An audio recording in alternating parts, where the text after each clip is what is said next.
Welcome to psalms of Christmas. നമ്മുടെ hero ആയ നമ്മുടെ ചങ്ക് മച്ചൻ ജീസസിൻ്റെ ബർത്ത്ഡേക്ക് വേണ്ടിയുള്ള പ്രിപ്പറേഷനിലല്ലേ നമ്മൾ.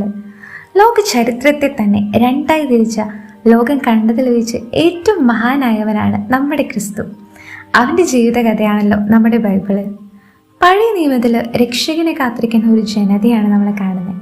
പുതിയ നിയമം രക്ഷകന്റെ വരവും ജീവിതവുമാണ് വർണ്ണിക്കുന്നത്.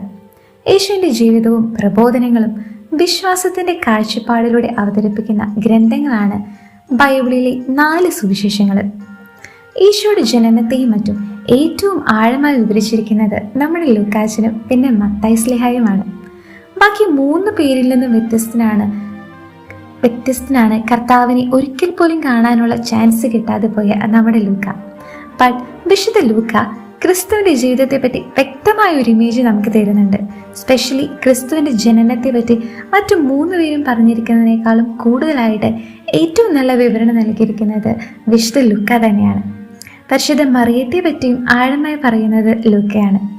ഇതേ ലൂക്ക തന്നെയാണ് നമ്മുടെ നിത്യസഹായ നാഥയുടെ ചിത്രമെല്ലാം വരച്ചതും. ക്രിസ്തുവിനെ പറ്റി ആഴത്തിൽ മനസ്സിലാക്കാൻ ഈ സുവിശേഷങ്ങൾ നമ്മളെ ഒരുപാട് ഹെൽപ്പ് ചെയ്യും. സമയമെടുത്ത് ആഴത്തിലൊന്ന് വായിക്കാൻ നമ്മൾ തയ്യാറാവണമെന്ന് മാത്രം. ബൈബിളിലെ ഓരോ വരികളും ഒത്തിരി കാര്യങ്ങൾ നമുക്ക് പറഞ്ഞു തരുന്നുണ്ട്. സോ ബൈബിള് ആഴത്തിൽ വായിക്കാനും ക്രിസ്തുവിനെ ആഴത്തിൽ മനസ്സിലാക്കാനും ഈ ക്രിസ്മസ് കാലം നമുക്ക്